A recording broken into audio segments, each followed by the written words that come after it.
and agriculture clearly is going to be helping us to understand the sort of broader political and policy context of the food system.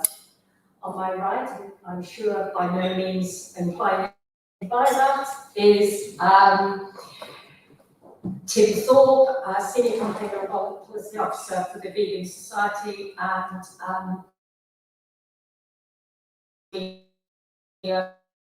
earlier on that we had met many years back about the appalling situation of food waste in Birmingham, an issue that many of us still continue to campaign on and take forward.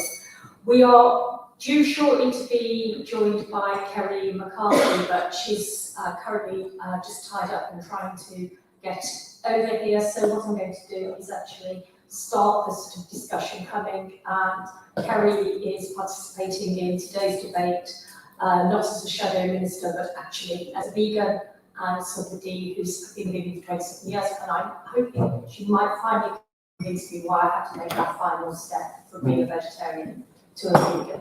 But firstly, Maggie, can I ask you to just really give us your perspective?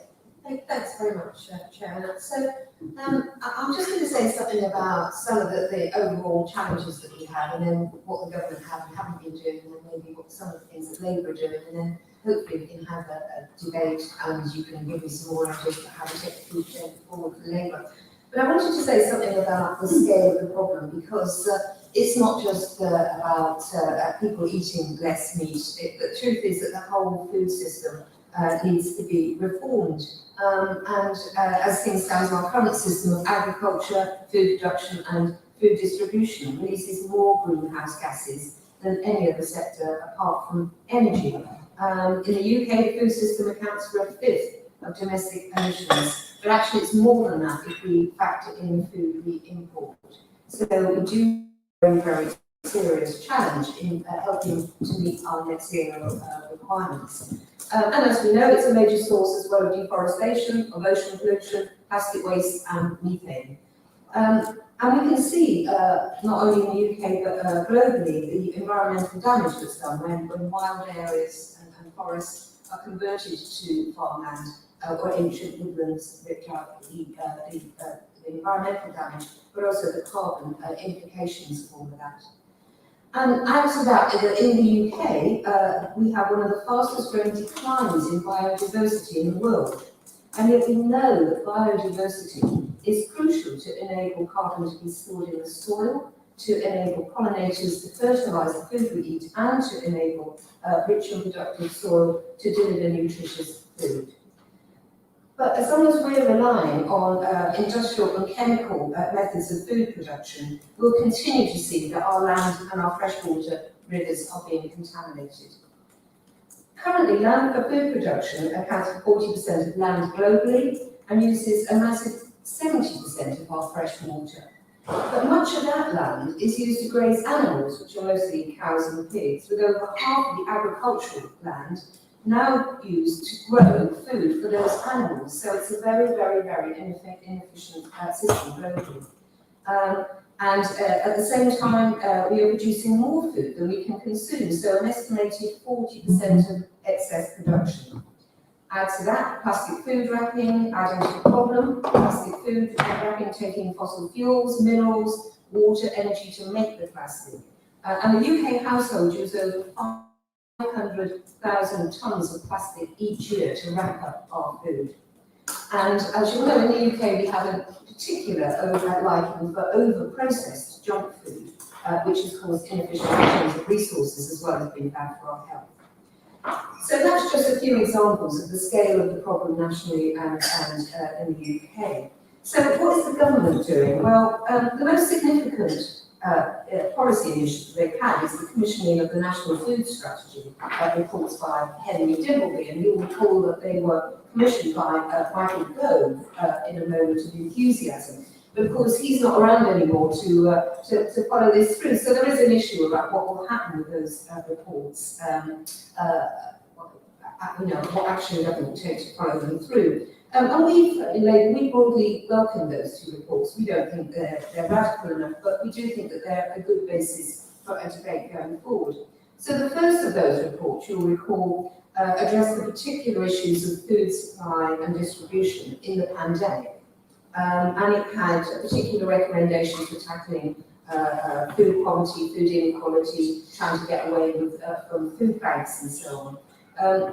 It was quite a hard-hitting report, which the government really ignored. Thankfully, people like Marcus Rashford brought it back into the foreground and were very good at campaigning and raising those issues anyway. The second Henry Dingleby report is much more far-reaching, and it's addressing the issues that I suppose we should be talking about today, which is the impact of food on nature, on climate change, and on carbon emissions. And it recommends specific measures to improve diets, improve the environment by increasing fruit and vegetable consumption by 30%, increasing fibre consumption by 50%, reducing junk food consumptions by 25%, and reducing meat consumption by 30%. And this, of course, echoes many of the themes of the Committee on Climate Change, who've also been highlighting those sort of action needed to be taken to help us on our journey to net zero.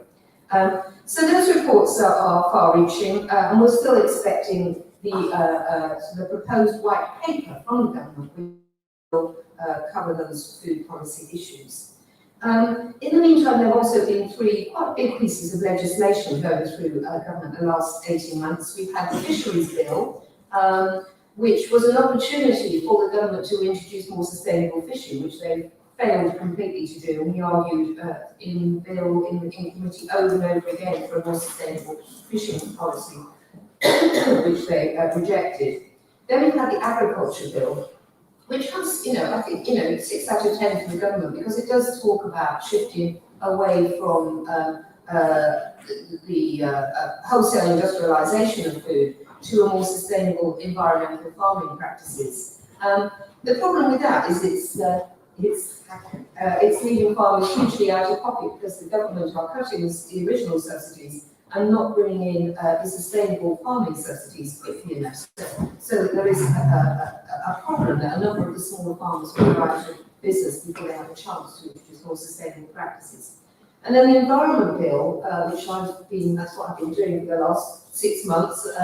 So it's just finished, it's been through Commons, just finished being in the House of Lords. And again, that's got some wide-ranging implications for land use and indeed for food development. Again, we've argued that that's our ambition on key issues like biodiversity, land use and water quality, but it has got some measures in it that we can support. So what's Labour doing? Well, we've argued that we should use the two Dingleby reports as the basis of some sort of good food bill, and that should be one of the first things that we should introduce as a Labour government, which will bring together all those strands, everything from agricultural use to the health implications of it, and the business implications of it. So in one big bill. We campaigned with the farming community to ensure that the high environmental protection, animal welfare and food standards that we have in the UK shouldn't be undermined by the trade deals that the government are pursuing. And obviously, you would have seen already that the trade deal, for example, with Australia is already undermining UK farmers and introducing lower standards of food into the UK. We are trying to find a way to make sure that farmers can stay in business and can do that sustainable farming that we all aspire to. So looking again at the way that farms are subsidised to make sure that those actions happen. And we pledged to cut food miles and improve the food quality by buying more food within the UK. And we can start by the UK public sector spending more money on food procurement for prisons, UK food procurement, I should say, for schools, for hospitals, for prisons, for government buildings. So at the moment, the UK public sector spends something like £2.4 billion on procuring food. So if we procured more food from UK providers, that would make a very big difference. And we're obviously campaigning on issues of food inequality and food poverty. And it is a disgrace that so many families still have to survive on food banks and handouts to provide nutritious food. So we're basically arguing that every family should have an essential right to sustainable and nutritious food. So all of these issues are some of the hard choices that we need to take. But as we were debating in the chamber, those of you who were in the hall for the debate earlier, these require the hard choices now. You can't dig and delay on this. You actually have to take the action now. So that's some of the issues that we've been pursuing as Labour. It does require some tough choices about how we rewild the land, how we can plant more trees, what steps we need to improve soil health, cutting back on pesticides and reducing water absorption, and at the same time incentivising the growing and eating of more grains, fruit and vegetables to provide those sustainable diets. So that's something about the agenda that we're pursuing. As I say, with the Labour government, we hope to introduce those as a matter of urgency. But I hope that's a bit of food for debate. Okay, and thank you very much for that, Maggie. And I think you've really set out quite well and hopefully framed the discussion for Kerry and Tim to sort of take forward. Really, the fact that our current food system is not fit for purpose, that Brexit, COVID, and climate actually have just proved to illustrate the faults within the current system. I'm really glad to say that a number of Labour local authorities are very much through their public health role, taking forward the role on good food and food strategies. And equally, I'm very conscious that Labour councillors and councils, along with huge amounts of community groups and individual effort, came together during COVID to support food distribution in crisis. But again, I can never quite escape from the fact that it's a borrowed, that in one of the richest countries in the world, we have families dependent upon that.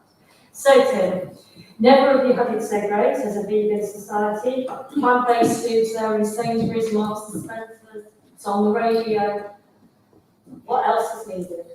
Absolutely. Well, thank you for that introduction. And thank you. It's great to be able to speak on a panel with people who've done so much work in the area of policy.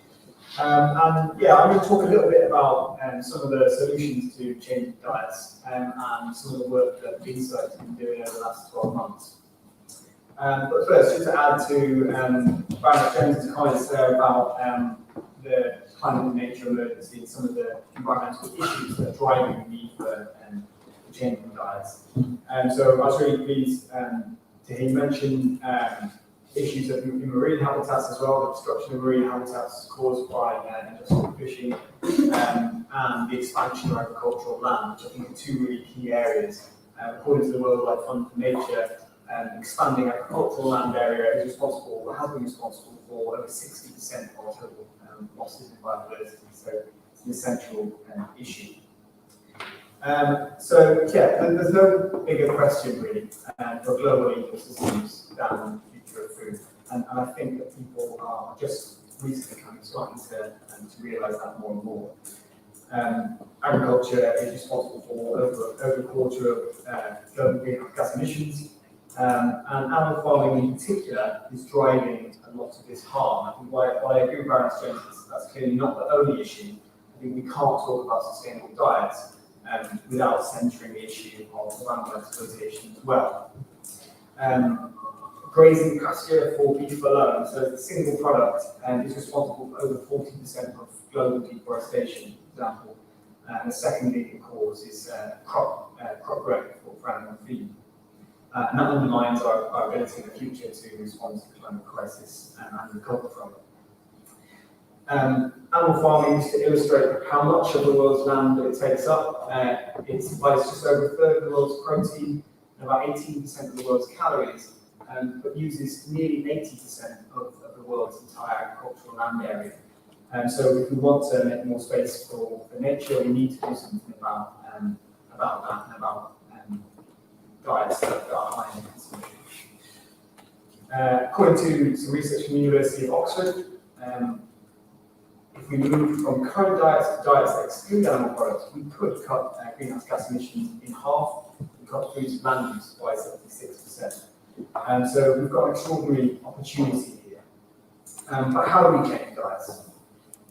First and foremost, and I'll talk a little bit more about some of the solutions, policy solutions that we've identified in a moment. But first and foremost, we need to break the taboo around sustainable diets and policy And it was great to hear Brandon Jones talking about the food strategy as well and what Nathan's response might be to that. But we've got the Committee on Climate Change recommendations and the National Food Strategy, both pushing the government to set targets to reduce animal product consumption. And I think the really important thing about that is a clear message for people on what sustainable diets are and what's needed, a direction of travel for the future of food. I don't think we've seen that leadership yet to get that clear message across, despite the really positive changes that we have seen in individual behaviour change already. So yeah, the National Food Strategy and the COP26 coming up in November, these are really important opportunities for us that we've got to try and grasp. And we think that this needs a really bold legislative response. So a response from government that centres food and food policy and gives it the time and space that it deserves. So last year, we worked with Dr. Alex Lockwood. He's a senior lecturer and researcher from the University of Sunderland on a project called Planting Value in the Food System. And for this, we took a step back. We wanted to think about the food system holistically, not just kind of what our objectives are as a leading society, but really sit around the table with farmers, with food policy experts, with environmental policy experts and health, and understand the food system from their perspective. What are their fears and hopes for the food system of the future, and listen to kind of what their solutions are and what the broad areas of agreement could be. So this has really been an eye-opening process, and we've highlighted a range of measures in there across a whole host of different areas of the food system, such as improving accessibility in the public sector of plant-based food, measures to control the use of nitrogen fertilizers, schemes to support new entrants into farming, particularly targeted at vegetable growers and people who are producing pulses, and also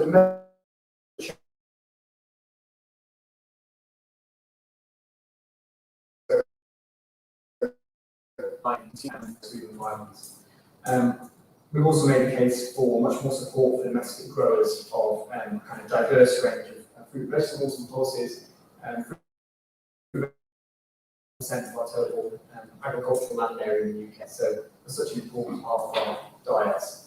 It's no wonder that we're so dependent on imports and that we don't meet those kind of nutritional goals. So if we want to implement any of these, though, we can kind of discuss the detailed policy solutions until we're blue in the face, but we need an overarching vision for food. We need a sense of direction where we go. And for us, the first step on that journey is a food sustainability bill. This would recognise the central role of food and it would create new targets and new governance mechanisms to ensure that we're meeting our national and international objectives, such as the Sustainable Development Goals. And crucially for us, that would contain a target to reduce animal products and putting us on a pathway to a plant-based food system. So, but that also needs to be matched with individual behaviour change. I'm going to wrap up my comments in a moment, but just to say that if people want to explore that report, they can look at the website. It's plantingvalueinfood.org and explore the report themes. But we're also here at conference.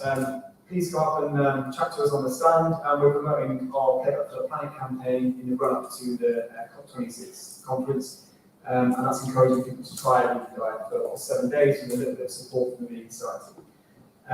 So yeah, I look forward to your questions and thoughts on this, on what we think we can expect from the government and what the latest position should be on this. Thank you very much, Tim, and I love that strap line Play Up for the Planet, because I think if you said anything to me, it was that actually there isn't space in a climate-safe system for continued meat consumption, and the way both of you have reflected on the way you currently farm. So I hope you're all thinking about the points you want to bring forward. Kerry, thank you so much for getting here. I'm sorry you struggled to get here.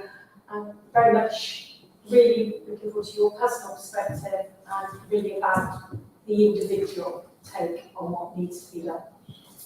Okay, thanks for that, and sorry I was a bit late. I spent about an hour at West Hampstead station while trains appeared on platforms they weren't meant to, and they didn't quite make it across the platform, it was just chaos, but I got it in the end. So yeah, I was asked to talk about how views changed on plant-based diets and how we move further forward. And so my starting point is a little bit out of date in that I've been vegan for 30 years on January 1st, it's a New Year's resolution. I've been an MP for 16 years, and I think I should just say straight off that although I am on the front bench of the Green Transport Brief, I'm not speaking from a front bench perspective here, that was Maggie, so and I'll try not to go too off message.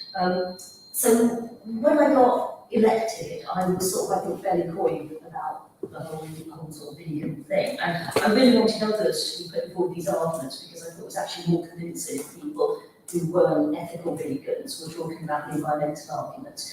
But in the end, I got fed up with nobody doing it, and I had a Westminster Hall debate. It was partly prompted, there's a really good UN report, Livestock and Shadows, from 2006. I think that was the first really definitive report that I saw about the environmental impact. Did a Westminster Hall debate, lots of Tories turned up to shout at me. Also did a World Vegan Day debate, in which I outlined the three different arguments, so the ethical argument, the health argument, and the environmental argument. And again, there was quite a lot of opposition. And then in 2015, I was appointed the Shadow EFRA Secretary. And although I didn't look at it, I think I'm sort of aware that the Daily Mail completely went to town how can you be vegan in charge of farming policy and sort of ridiculing me, saying things like cows produce methane emissions which damage the environment. And that was right. It was true. I wasn't, but there was. I think there was just this idea that I was certainly niche, but probably a bit ludicrous in what I was saying. And I do think we've come a massive long way since then. I mean, there's been so many reports. I've got a whole list of each year, whether it's WHO or the UN or the Committee on Climate Change or international equivalents, academics, Chatham House and that, just basically making the same argument that unless we address the environmental impact of our food and farming system, particularly livestock, we can't make inroads into greenhouse gases and get to net zero in the way that we want to. What I would say is I think that some of the things that come out haven't been that ambitious, like the Committee on Climate Change, but I think it's a good start in the National Food Strategy in terms of the reductions they want to see. I just want to say, I think it'd be good to get onto the discussion, but in terms of what I see as the way forward, Maggie talked about it was 2.4 billion, I think you said, public procurement. I think public procurement is a really strong tool to use. I'm trying to get the government to review the National School Food Standards, which they said they were going to do pre-COVID, but then they've sort of dropped any intention to do that. That says that meat has to be served in state schools. I don't see any reason why schools can't adopt a plant-based diet. I think the whole debate around local food production, which has obviously been thrown into sharp relief by the issues that we've got at the moment in terms of the shortage of agricultural workers, the Brexit delays, the HGV driver shortages, really will help us make those arguments for, in Bristol and Bristol MP. We're very much looking at peri-urban farming and how much more of our local food consumption can be linked to production on the outskirts of the city. And I think that almost inevitably, although we're next to Somerset, which is renowned for its cheese, I think a lot of it means that there were more fruit and veg consumed and sort of more sustainable diets in that way. I'm not keen, I always get asked about meat tax. I don't think that's really the way forward because I think we have a real problem in terms of at the moment of, we've had this totally broken food system that is based on cheap food. And it's cheap food that is basically empty calories rather than being nutritious food. But it's quite often the response to when you talk about the meat eating side of things is people should eat less meat, but eat better meat, which is fine, but I know a lot of my constituents, particularly the economic climate that we're now facing. We've got furlough ending, we've got the cut to universal credit, we've got the national insurance hike, we've got fuel prices going up, we've got housing costs going through the roof. To say to people, you know, you've got to start going down your local, you know, your organic, locally sourced butchers. And people say, you know, when you actually know the name of the animal, that which I find quite bizarre, actually. That people would want to know the name of the animal, but you know, I just don't think we can say that. And I think to make food more expensive when it's already, we know food price is going to rise as a result of all the other pressures. I don't think that's the answer. But I think, you know, it was really interesting to read the report from the Vegan Society. I think there's some really useful things there. I suppose, just to wind up, I'm very much focused on the incremental. So it's what we can achieve as a result of the Agriculture Act, the National Food Strategy. I'm vice chair of the all-party group on that, and what we can achieve in terms of COP. Let's get through that and see if we can make some progress, and then let's revise, you know, where we are in terms of how many people we've managed to win over. Okay, thank you for that, Kerry. And as somebody who was vegan 35 years ago and gave it up because I was a bit tired of khaki-looking food. It's easy now. I have total respect for the way that you've stayed with it. I think you've also brought up an important thing that I'd invite the audience to really comment on, is actually too often when we talk about diet, we assume choice. And by default, a lot of deprived communities within the UK have no choice. And how do we actually make this nutritional message real and relevant to the mum who has to choose between heat or eat? And I think, again, that is an important one if we're not to make, again, diet a wedge issue in this really important debate. So, colleagues, the floor is yours. You have some very knowledgeable individuals. Have you got a point? Colleague in the corner there. Right, yeah. Thank you for making that last point about choice, because I think, I have a bit of time and money, and I've been vegetarian for a few decades now. But, that was a hard thing to do because my family's Muslim, and they're like, whoa, I got into real trouble at my wedding because I wanted a vegetarian wedding. My mum was saying, no, that's all I remember, you didn't give me. There is like a cultural thing to it. But also, I think, so there is an elite thing, and that's fair enough because people have time and money to think about these things, think about the wider issues, so that's fine. But I'm thinking more about, in terms of, could we think about this in terms of also labour, and to think about agricultural labourers in this country are quite often black, or they're from Eastern Europe. Working on what are we going to do about that in terms of food production and increasing the increased work that might come with producing a lot more vegetables, because it is hard work. Anyway. Okay, Tim, you were looking eager to come in there. I'd love to comment on that. So that's something that we've covered in our report, actually. And as you say, farm workers are, I think, the lowest paid workers in the country, the lowest paid sector in the country, and often working for well below minimum wage. So we need to find a way to tackle that as well. And these are the people that are picking off our fruit and vegetables. So it's absolutely essential. And then the food sustainability bill that we're proposing, and the type of legislation that we think we'd like to see, it has to be something that tackles these things in a coherent way. It has to be a food policy, because if it falls between the cracks and we just have policy on labour, policy on kind of environmental issues, a health policy, we don't have that coherent cross-departmental kind of vision to get this done. So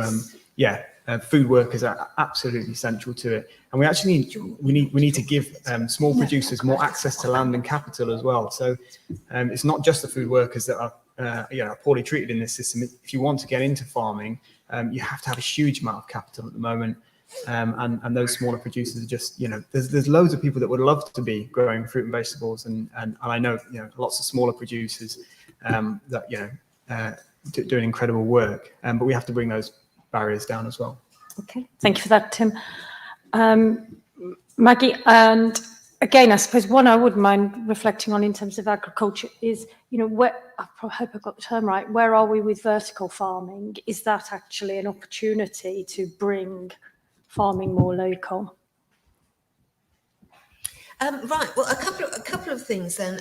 Firstly, on the issue of choice and elitism, and you're right. It does seem that the people that have the most varied and nutritiously nutritious diets are the elite, if you like, the people that can afford it. But it doesn't have to be like that. And when you think about it, in most poorer countries of the world, they survive on a plant-based diet. That is their natural diet because it's the cheapest way to eat. And I just feel that there's a huge educational thing to do here. I think it goes back to schools. It goes back to teaching children to cook from scratch. But also there is an element of growing food from scratch, which is the cheapest way of feeding your family. I happen to have an allotment, so I'm kind of a bit passionate about this, but it's not just even about allotments. It's just about how you use the small space that you have around you to grow effectively free vegetables. So I think we need to encourage a lot more about that. And you know, just very briefly going back to post-war when they had the Garden City movement. The gardens of garden cities, which were kind of a bit of a socialist kind of idea, really. The gardens were measured so that you would be able to feed a family of 4 on the size of the garden you got allocated with your house. And it wouldn't take too much to have that same principle for all housing allocations in the future, that you have enough space allocated to your home that you can actually grow your own food. So I think there's a lot of that, but you're absolutely right. There's a lot more that we should be doing on that. Can I just say something about, well, and it picks up on vertical farming, but about what's going on in the farming community, because it is also elite in that sense. You do have to have the money to do it, but actually, farming is changing. It is changing hugely, and it is becoming more technical. In order to, if we're going to have the revolution that we really want, people are going to have to understand how what a healthy soil really is. How do you develop healthy soils? How do you create biodiversity? How do you encourage pollinators to come and pollinate your crops and so on? You actually, it's not just about mindlessly digging fields. You do need to have those technical skills, and there's a lot of we need to embrace the research that is informing some of this, because we can farm in a more efficient way. But it requires people to have the skills and the training. So it's not just the kind of, as I say, the unskilled people. We need the workers who can learn and who can apply those skills. Vertical farming, it is very exciting, but that is also very technical. You can't just, you can't just go to the shop and buy a vertical farming unit and grow. I've seen some of those units, and they do require quite a bit of technical skill to run. So maybe there is a role for that, but I don't think it's going to be a massively widespread. And you feed a family on a vertical growing system because it only ever grows sort of herbs or lettuce leaves or potatoes in a vertical farming unit. That does have some limitations, but I think we need the technology. We shouldn't shy away from it, and it can. I'll pick up on Kerry next time. Fantastic. Quite a lot of hands. Okay, so I'm going to take a group of 3, I think, this time. So, colleague there first. Yeah. Katie Thorpe from Cambridge City Council. And one of the things we found really useful is the Sustainable Food City initiative, which the Labour government put in place. And we've just recently got a silver award. But that's really helped us at local level and across so many things where to highlight the real importance of food, to do with waste, to work with businesses, to do with diets. And we've encouraged the colleges to put in their own sustainable food strategies. We've now got an executive councillor who is her role is for sustainable food. So that is something I think it's just a most brilliant initiative. So we should speak out about that. But we need at local level, we need we just need to get on and do whatever we can, because we keep waiting and waiting for this government to change things and do things. So we're working on our next local plan, so we're going to try really hard to get food growing opportunities in that and recognise that food, you get much more biodiversity with fruit trees and things like that. So we need as much help in local government to just kind of move forward on these really important things. Thank you very much. Really good points. Gentleman with the vegan runners, and then I'll take the lady behind, and then I'll take my next tranche. My question is what kind of think about meat growing labs and why there isn't funding going into that. Clearly, meat that's made in a lab isn't screened when it's murdered, so maybe we can grow more of that. And I'm sure we can culture that over time to be better and more healthy for people, so they can eat it. And even as much as hand was like vegan, they work out how that from that. Okay, and the colleague behind.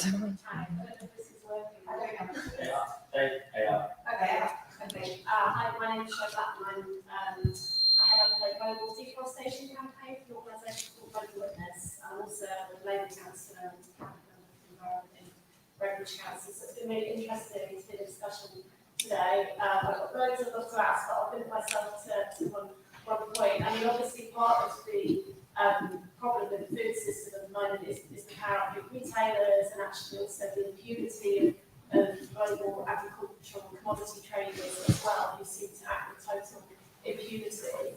We've been doing quite a bit of work on the Environment Bill, and thanks Maggie and Kerry for your support on that, around deforestation provision.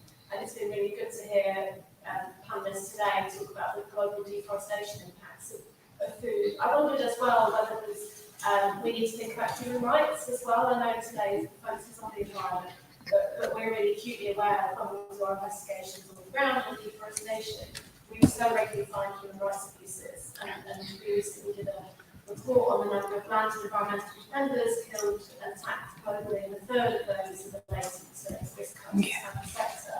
And I wonder if we need to be making those links a bit more. And I'd be interested, I guess, to hear reflections from the panel on how we can sort of strengthen accountability from these big global actors, both for sort of deforestation, which is often illegal, and for human rights abuses as well, and whether there's, that's something that people need to take on yourself.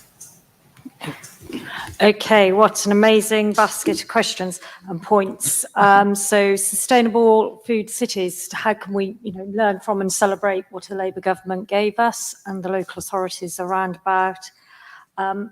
Meat made in labs, how can we make more of it? And the whole issue about power dynamics and access and accountability. Okay, I'm going to start with Kerry. Okay. And I'll work my way along. Yeah. So I totally agree with you about sustainable food city.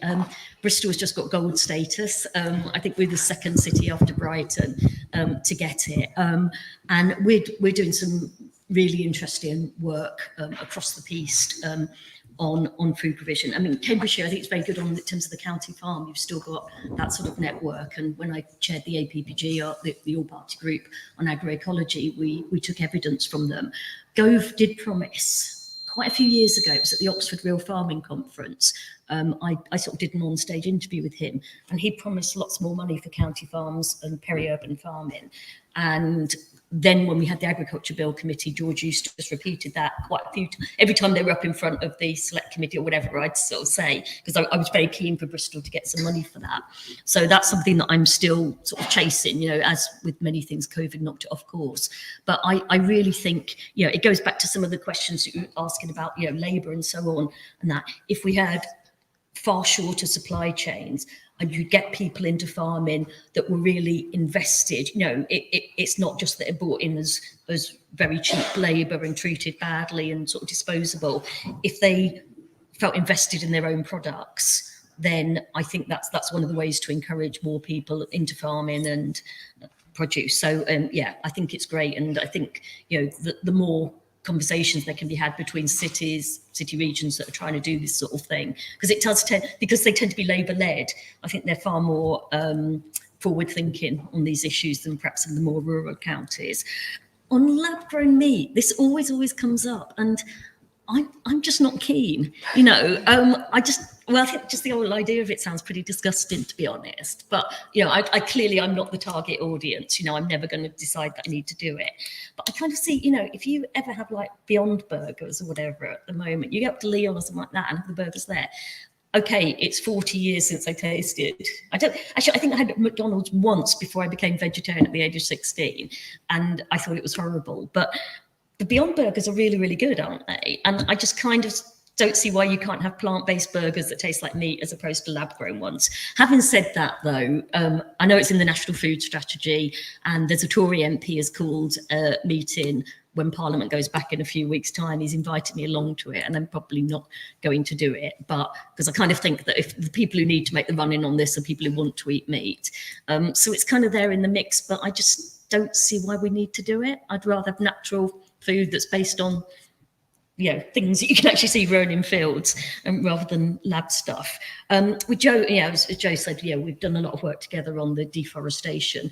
The Environment Bill is coming back to the Commons from the Lords, I think October the 20th, and there'll be an amendment on deforestation. There's quite a lot of amendments that you've sent back to us, I think.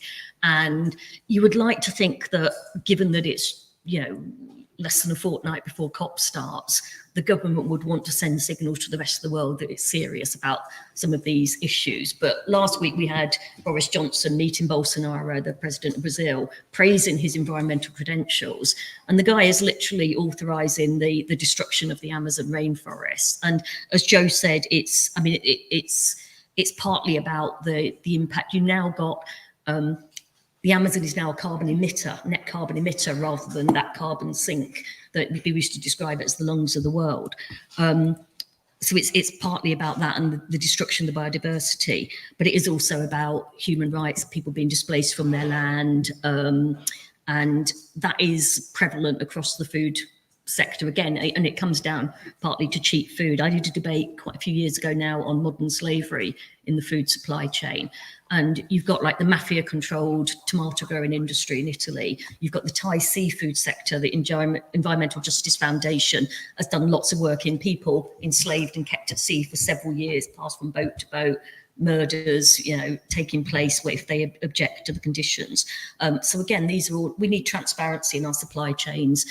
We need to know what we're buying and how it's produced, and we need this kind of thing stamping out. Thanks for that, Kate. Tim. Great. Yeah. So I'll just respond very briefly to a couple of those points. Firstly, on the local council work and the local government work, there's a great opportunity there to, and I think Kerry mentioned schools as well.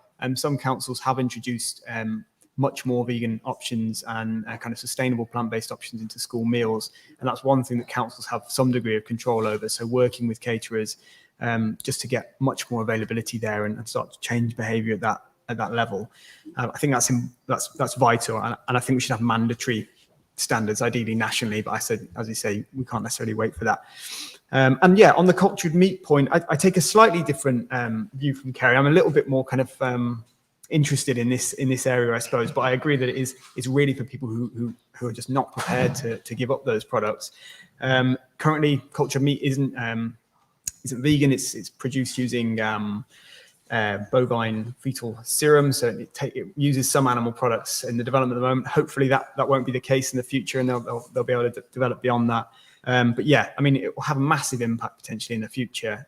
Culture meat and also other biotechnologies. So the production of, proteins that are currently only available in dairy and all sorts of other nutrients from essentially fermentation processes. So there's a few different technologies that could add to our food system, but it has to be grounded in diverse range of fruits and vegetables and grains and pulses, really. But I'll leave it there. So yeah. Thank you, Tim. I'm just trying to open it up to one more round. I'll be very brief then. I'll just say very briefly about meat grown in labs. Having said that we should embrace technology, I'm not sure about this because what worries me slightly about the way the food market is going at the moment is that we're going from junk food, over-processed food that's got meat in it, to potentially over-processed food that's got plants and possibly meat grown or lab-grown meat in it. And I think it's that we need a more fundamental change in people's diets is what I'm thinking. But if that's what it takes, you know, I can see that might be necessary. But I'd like to think that people could think beyond that. And I just wanted to say, you know, thank you for raising that issue and doing all that work with Global Witness, because it is such a big issue. And there are huge players here. And we're only, you know, a small country with, you know, global food industry and, you know, as you say, deforestation. So we will only really make change if we do things on you know, as a government on a global basis, and we need to, you know, expose what's going on, as you say, with human rights as well. We had the House of Lords did quite a lot of work on the Environment Bill on all of this, and I'm sorry that we only managed to, you know, send a bit of it back to the Commons, but everybody was, you know, absolutely motivated about it, and we just have to keep banging on about it because it's such a big issue. But we will need to have a global deal, I think, in order to really change it. That's great. Thank you. And thank you for that point, Jo. Colleague in the back, and Leonie, and then may well be out of time. Sorry, as just an ordinary citizen, I'm not a vegetarian or a vegan, but over the last 5 years, I've probably gone from eating meat 5 days a week to twice a week and eating vegetarian or vegetable-based food. I enjoy it. However, it is expensive. And I mean, oat milk cost £1. Money.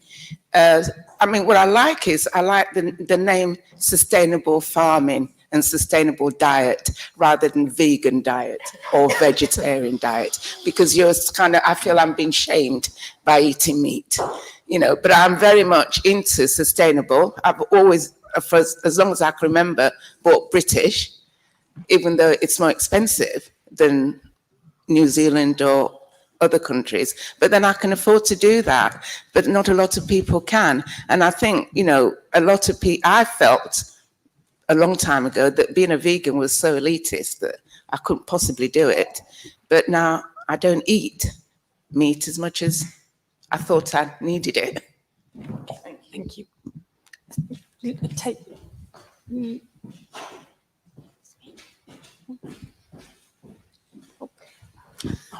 Thank you. No, I think that Tracy seems to have. Just very quick. My name's Steph Wright. I've got a group of companies called the Gusto Group. We build eco houses amongst other things, and we do give everybody an allotment. So we're very much ahead of the curve with that. One thing we've also been involved with was the vegan camp out, which took place in Newark. 11,000 people attended that.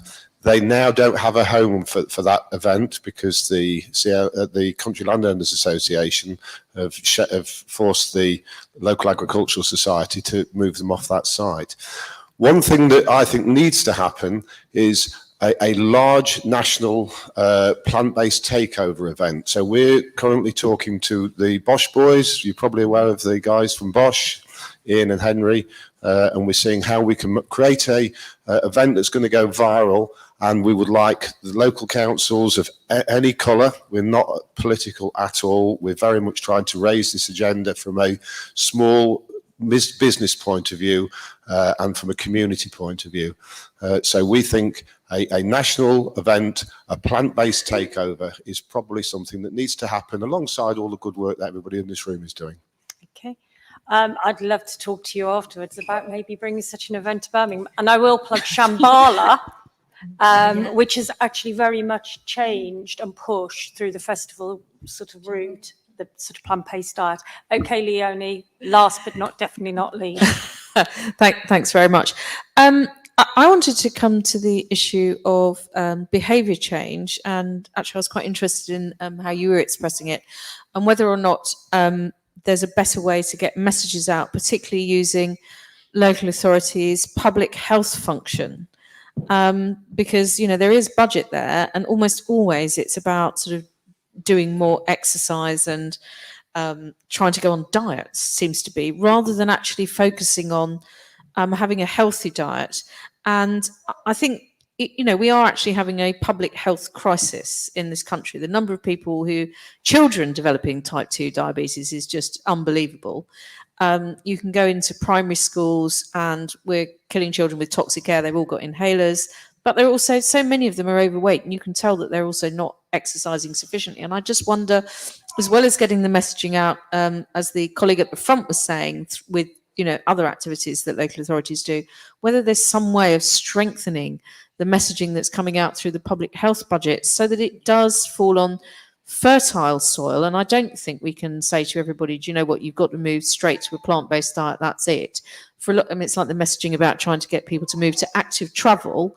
It's also a really difficult message, but saying to some people, you've got to only ever ride a bicycle or walk, they can't cope with that. But saying join a car club sort of weans them towards it, or that's. And I'm just wondering whether, focusing on the flexitarian, reducing meat, reducing fish, and gradually moving people towards something. And I think for some people that would be an easier route towards a much more sustainable diet than saying, no, that's it, you've got to give up everything tomorrow. Okay. I know some people are able to do that, but a lot of people can't. Thank you. Okay. Thank you for that. I'm very conscious we're running out of time and we're webcast, so there will be a cut-off. Colleagues on the panel, would you like to give a sort of last-minute reflection to the points that have been so well made by our audience, and any final point? And I will start with Baroness Maggie. Okay, well, I'll just make a very quick point then, which is, because I think you've all made really, really good points, and you don't need me necessarily to answer them all. We can deliver, and I think Labour's actually it does have the vision to deliver on this. We, going back to the local, what we'd already do at a local authority level, we can take that and create a sustainable farming, or however you describe it, a piece of legislation that will deliver that good food policy, and one of the difficulties always is it kind of covers several departments. But I think if we could get people to work together, DEFRA and the health department and local authority, and bring it all together, then we've got the impetus behind us to have a really good bit of legislation on, and that's the thing that will make a real change. So we just got to work towards getting a Labour government to deliver it. Okay, Labour government is definitely what we need. Tim? Yeah, so I think I have to really pick up on that point about sustainable diets versus vegan diets and kind of what that means. I think it's fine to talk about sustainable diets and not vegan diets. Obviously, for vegans who have an ethical conviction as well, there's an additional motivation there, and I think I think that's going to be an important driver of behaviour change as well. But also, we in being careful with our messaging to be inclusive to everybody, we can't obscure the fact that that animal products are so high impact. And we have to be very careful not to do that. So, for example, you mentioned, I think a colleague mentioned British, buying British meat and stuff. And it's not true that that meat produced in Britain is more sustainable necessarily than imported meat. You could be buying meat from down the road that's driving deforestation through the demand for feed in the Amazon. And yeah, it's also preventing, even if it's kind of grazed meat in the UK, it's preventing nature recovery here, and it's not making that space for nature. So, there are some things, buying seasonal veg, buying local produce can be great, and that's part of sustainable diets, yes. But we need to make sure that people understand the impact of the animal products they're consuming. Just on that cost element as well, I think perhaps it was true at some point in the recent past that vegan food was more expensive, particularly going out and eating in restaurants and things like that. But actually, as Baroness Jones pointed out, vegan food is the cheapest food on the planet, and people who eat vegan food internationally are some of the poorest people. Sources of protein, beans and pulses, these are the cheapest foods on the planet. And the most expensive foods that you pick up in the supermarket are meat and cheese. So it's not true anymore. And I think we need to kind of address that perception that people have around vegan diets. But yeah, I'll leave it there. Okay, I think quickly on the cost, I think things like the plant-based milk sector has absolutely exploded in recent years. I think that will bring down the cost. But when I first became vegan, with my sort of circle of friends in Luton, I can't think what we actually ate back then, because Luton's not exactly a hotbed of bohemian anything. I think it was a lot of pasta, but we had no money. We were all like, most of my friends were on the dole back then. So it can be done. I think the problem is there is, as Maggie said, there's so much vegan junk food out there now. And actually, a couple of years ago, I got so excited by it. You sort of go in somewhere and you think, well, it'd almost be rude not to try it. So every time you went in somewhere, that was offering like vegan cake or vegan burgers, you felt you had to eat it. And then during lockdown, I took a bit of a step back and thought, actually, this is not sustainable, and started buying vegetables again. But I think, I get what you're saying, but I think that there are as Tim says, there's affordable versions of that. In terms of what you were saying about vegan camp out and that, again, if Birmingham can't play host, I would have thought Bristol would have done, or maybe someone like Dale Vince from Ecotricity or whatever. But in terms of your plant-based, big event that you said, I'd just sort of say, try to bring people with you, because, sometimes we see, particularly say with Extinction Rebellion or what's going on with Insulate, whatever it's called at the moment, you can alienate people. And I found it took me about 5 years after my sister went vegan for me to follow her, because she was just so preachy and self-righteous as a sort of teenager. And but there's ways to do it. Like Veganuary is brilliant in terms of winning people over. So I'm sure that you'll sort of bear that in mind. In terms of behaviour change with Leonie, what frustrates me is the Eat Well plate is meant to be a guide to, certainly public procurement, but public provision of food. And it was tweaked a few years ago, and it's actually now a pretty good guide. It doesn't sort of put all that focus on meat and dairy that it used to, and accepts as alternatives. So I actually think that should be, whether it's legislative or just enforced, that should be something that isn't just a sort of notional bit of paper that's waved around. It should be something that very much guides how we provide food. As I said, I'm trying to get a review of the National School Food Standards. I think that's really important as well.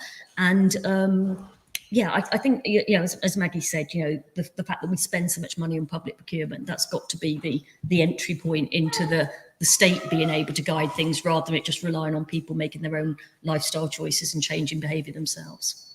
Okay, thank you for that. And thank you to all the members of the panel and yourselves. Some amazing contributions. I love chairing things like this because I learn so much. And I think what was fascinating in this debate is we've moved from the sort of the global issue of deforestation and human rights down to, quite frankly, an issue I share. I'm a mum and I have to buy oat milk for my youngest, and it costs. And trying to actually balance that within my trolley is something I'm sure I'm not the only one. Very much as CERA, we'd love to continue this debate with you. We are a membership organisation. This is clearly an issue that needs to hear the range of voices in this room. We do end up where, certainly I work within climate action, and we end up with the vertical farming lobby. We do have some making meat in labs lobby. And what we need to do is hear the whole range of perspectives and voices, so we truly do develop that integrated plan that really many of the panelists have reflected on. So again, thank you very much to the Vegan Society for the sponsorship.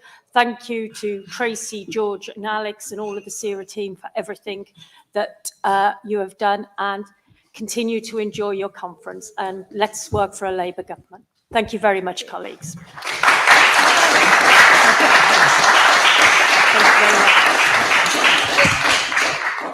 you very much.